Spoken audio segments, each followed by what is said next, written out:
Welcome to the Startup Builders and Backers Show, a podcast which is part of the Tech Talks network.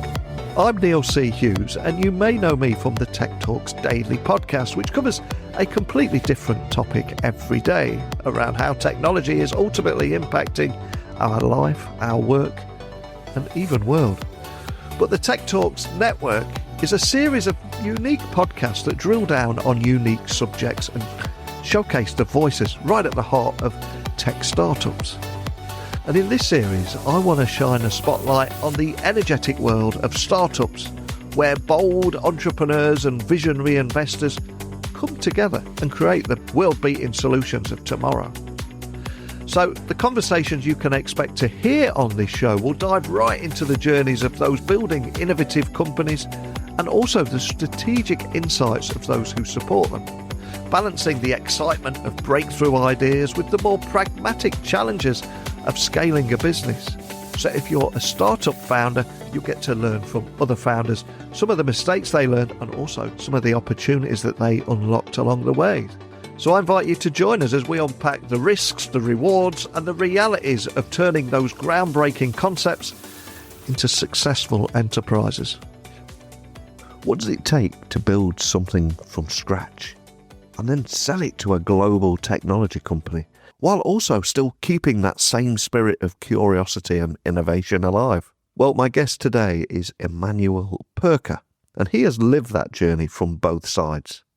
He is the founder of Stratodesk and now the Field CTO at IGEL Technology. And he has spent decades shaping the endpoint computing landscape long before the term digital workspace became fashionable.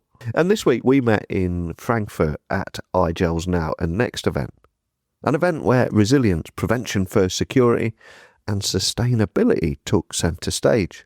But I wanted to learn more about Emanuel's personal story, the story behind his early experiments, and how he grew Stratodesk into a major player in secure Linux-based endpoints, and why he believes that every great product must start by solving a real customer problem, not just showing off clever code.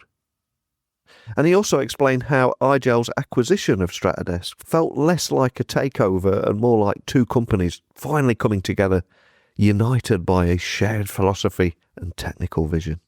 And I think that came across in our conversation today, where we explored how IGEL's adaptive secure desktop and its prevention-first model, and how partnerships are reshaping that user experience, and why technology should never come at the expense of the human connection. So if you're a founder or business leader listening, what lessons will you be taking away from Emanuel's story and that ability to evolve without losing the passion that started it all? But I'd just like to pause for a second to thank our sponsor for helping me share these stories with you, because keeping the Tech Talks network running and producing over 60 episodes every month takes real support behind the scenes. And I'm genuinely grateful that they've helped make this possible. If you're building a startup, every second counts. And sadly, so does every breach. And the truth is, early-stage companies are often the easiest targets because attackers know that their defences could be thin. A Nord layer gives you the same level of network security that some of the big players use, without the premium price tag or complex setup. And best of all, it scales with your growth. You can add users in seconds, protect your assets from day one. So why not secure your startup properly right from the beginning? Check out nordlayer.com/techtalksdaily and get 28% off with the coupon TechDaily-28. So thank you for joining me here at Now and Next in Frankfurt. Can you tell everyone listening a little about who you are and what you do? So my name is Emanuel Pirker and I'm Field CTO for IGEL. And what I'd love to do today, Emanuel, is take you right back to the beginning. What was the spark that led to you initially creating Stratodesk, and what gap were you originally trying to solve in the endpoint computing space? I appreciate it's a fair amount of time ago, but tell me about that beginning and where it all began. Yes, so I have been in this space very long, almost I cannot say too long because I still love it, and also the way how it changes.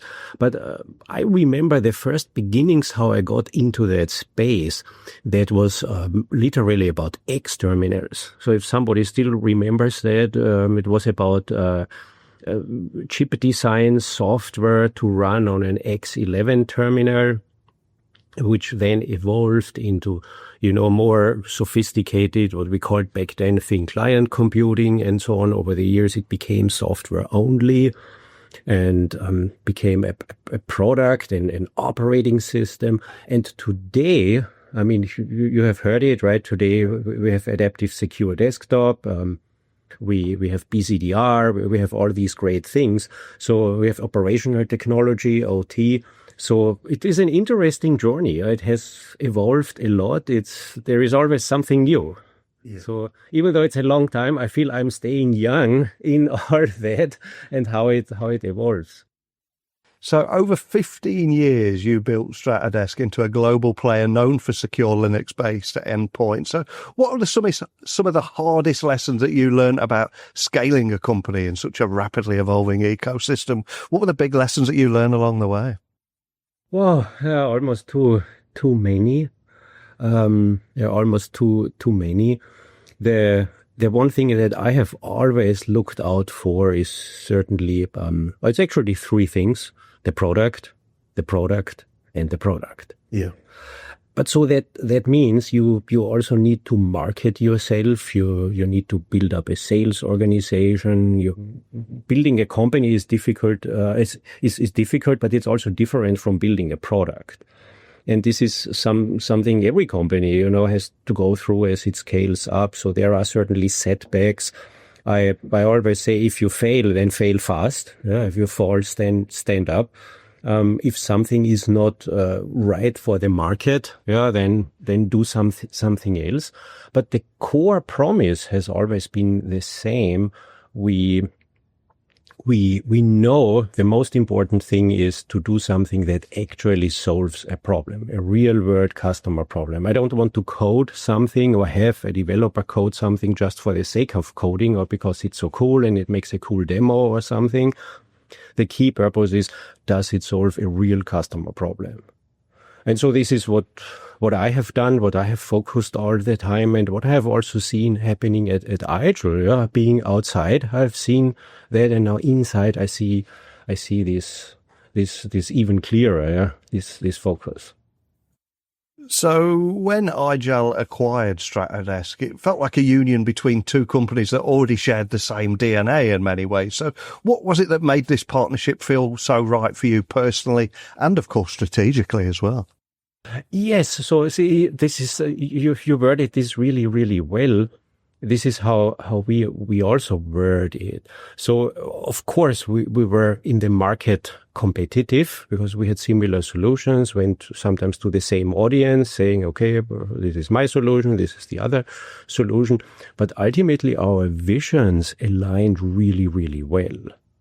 And I would almost go as far as saying if say you talked to somebody from IGEL, even though, yes, we were competitive, sometimes you had the feeling you just met the person, but as if we were friends for 10 years already, old friends, because we were aligned so well. So I think it was just natural that it went that way at some point, because we are stronger together. I mean, our CEO Klaus has made it clear that it's also about pooling the talent. He wanted to unify all that talent. I am fully ingrained in the IGEL organization now. I love it. People have been really, really friendly and welcoming. So it's wonderful to see the former Stratodesk team members thrive in their new roles. And see, as the field CTO, what I would do, how I would characterize my job is I bring technology out to the people and ideas back to development. So part of the job is speaking, part of the job is listening. And the good thing is, IGEL is big enough to be able to pull off amazing things. But in a way, we are also nimble enough that we can do these things fast, right? It's very, if you have a company with 50,000 employees, they are naturally slower, yeah. But again, we are big enough. We have this critical mass at IGEL. This is, for me, is wonderful, yeah, to be in this organization now that has exactly that critical mass that can pull off amazing things. I mean, you heard the announcements today, yeah. So, and if we just think about a few things, pulling off something like BCDR, that solution is amazing, yeah, with the dual boot. So if you think about the technology, yeah, what all goes into that. But the same thing is OT. If you have listened to John Walsh, it's fantastic. See, I'm going on too long because I really like these things. Yeah. We'll talk about some of the things that you announced on stage today and some of the things you talked about in a moment. But on behalf of every founder listening, I think many founders struggle with letting go after an acquisition. So how do you navigate that transition from leading Stratodesk as CEO to taking on a completely new role within IGEL's leadership? Did you find that challenging at all, or it doesn't sound that way? No, actually not. We have a lot of talented, good, motivated people in all segments. You know, as a founder of a company, you are ultimately responsible for everything, right? If you don't have a dedicated expert force for something, that issue that would fall in this area where you don't have the dedicated full-time expert, ultimately it falls to you as a founder. So that means you have to deal with a lot of things that are absolutely not in your expertise. Then, of course, you can have third parties, you have contractors. This is great. But with people, especially things or people that you don't need every day, right? You don't need a lawyer every day, right? Maybe you file for a patent, maybe you register a trademark or anything. Then, of course, you go to some third parties, but still you have to explain what are we doing and so on. At IGEL, we have things internally. We have all these roles covered. So for me, as a founder, it's fantastic. I said, great, okay, issue X, wonderful. Here is a dedicated full-time person who can help with that. And the idea of designing the future rather than patching the present has also become a powerful theme here this week. So from your perspective, what does that mindset shift mean for customers who might be listening, who are modernizing hybrid and remote working environments? I mean, you mentioned on stage today the contact center example, which was a great example of that, wasn't it? Yes. So I see lots of what we are seeing today is tradition. Especially in end-user computing, things are happening the way because they have always happened like this. But if we think about it, there is no reason to. As you say, I like the wording you used, mindset shift. Yeah? The mindset shift is from that classic endpoint that is running a Windows operating system. It is running a certain stack of tools, security tools, right? The security guy says, I need these and those tools installed on the operating system. The management person then walks up and says, I need these and those tools. So every department in a company adds their stack, and then you have this machinery. Whereas, with us, we have this purpose-built operating system, where security is the center, right? A preventative security model. It is the core foundation of how we develop things, how we design things.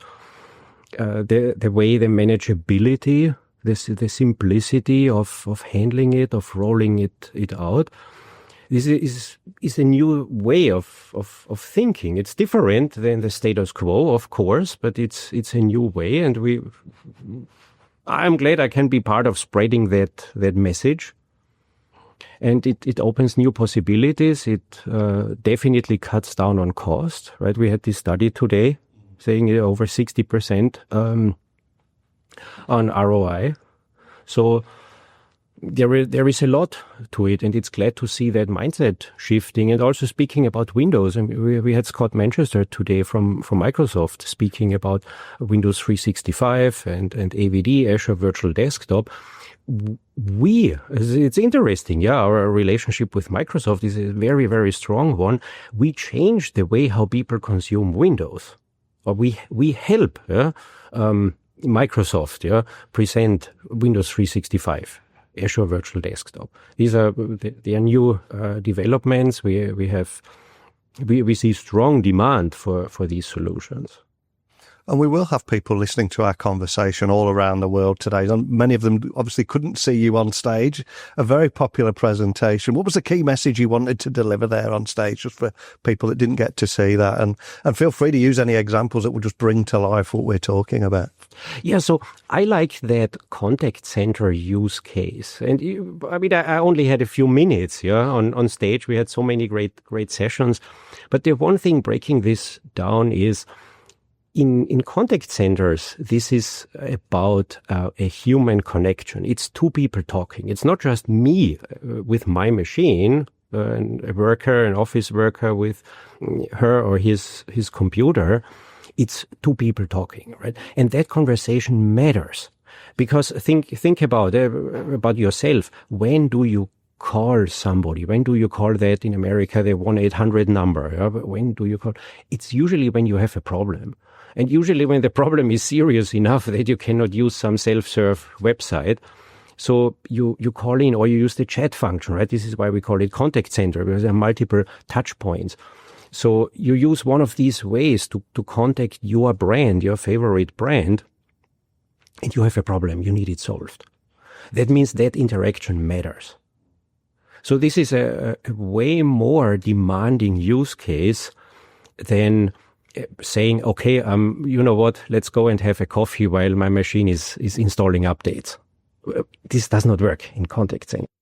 And one of the things that went down particularly well was the ability to change an accent for when there's a communication problem. How has it been received? You must have spoke to a lot of people since coming off stage. What kind of questions are people asking you? And when you're having conversations with your customers, what are they asking for your help with?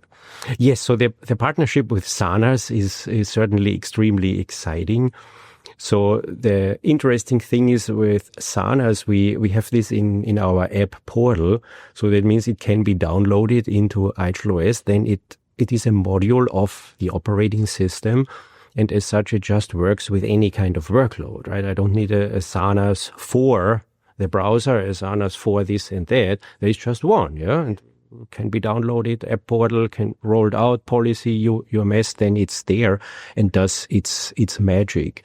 And if we talk about powering that human connection, what is against that human connection? If these people cannot understand each other, and the English language is used all around the world, right? I mean, I grew up in Austria. My way of using the English language is different than your way of using the English language. So if we have some software that bridges these gaps, it's fantastic. The noise reduction portion of Sanas is awesome. It really, really works. So if you try that out, it's amazing, what you try making noises and how it filters that out and focuses on the core voice. It's amazing. And it's amazing to see that then happening in that endpoint. Right? It's really happening locally. You got it from the app portal and it's doing that. It's amazing. I love that. And I love the line you use there, leveraging technology to power the human connection as well. And finally, looking ahead, what is it that excites you most about the next chapter, both for IGEL as a company and indeed for you personally as a founder who now's helping to shape its global vision? It feels like an exciting time, but what excites you? So if we look at what's happening today, and today and tomorrow in these 2 days, how many announcements we have. Behind every announcement stands so much designing, thinking, brain power. And the work doesn't stop here. We will have our next show coming up in spring in Miami, but we will also have announcements in Miami, right? So that means these things are already cooking in our brains. We're working about it, and it's so exciting for me to be part of IGEL, because this is really innovating, right? Again, behind every announcement is an innovation, is some idea, something that's happening. And this is exactly what I like, because as I mentioned earlier, I'm a technology guy. I love the technology and I love driving this forward. Well, one of the things that I was excited about sitting down with you today when I learned we were going to be meeting was just being able to share your entire journey that you've been on. And even though it has been a long journey, it still feels like you're only just beginning and there's so much more to achieve and do. But thank you for sharing that with me today. Wonderful. Thank you. I think his story there is a reminder that real innovation often comes from continuity, not constant reinvention. And his reflections on building Stratodesk, scaling it, and finding a natural fit within IGEL all show how a shared vision can amplify rather than dilute a company's purpose. And the way he described his role bringing technology to people and ideas back to development, I think these things capture what great leaders in tech really look like. And what stood out most to me was this focus on solving real-world problems instead of just chasing trends. And whether it is embedding preventative security right at the core of the operating system, or partnering with others to bridge that human communication gap, I think his philosophy is grounded in purpose and practicality. And even the small details like integrating AI noise reduction directly into the OS, I think everything just shows thoughtful engineering and how to quietly improve everyday experiences. So as we wrap up, I think Emanuel's excitement about what comes next for IGEL felt incredibly infectious. And if we take a peek behind every product announcement, I think he said that the real design thinking and creativity at work, I think that's what really shines here. And maybe that's the best takeaway from his entire journey. From a small startup to a global tech leader, that curiosity never faded. So the only question left is, how do you keep your own sense of wonder alive as technology keeps evolving and keeps changing? Yep, this is the point where I pass the microphone back to you. Techblogwriteroutlook.com, techtalksnetwork.com. We've got thousands of conversations like this to inspire you, but I want to hear more about you, so let me know. But that's it for today, so thank you for listening, and I'll speak with you all again very soon.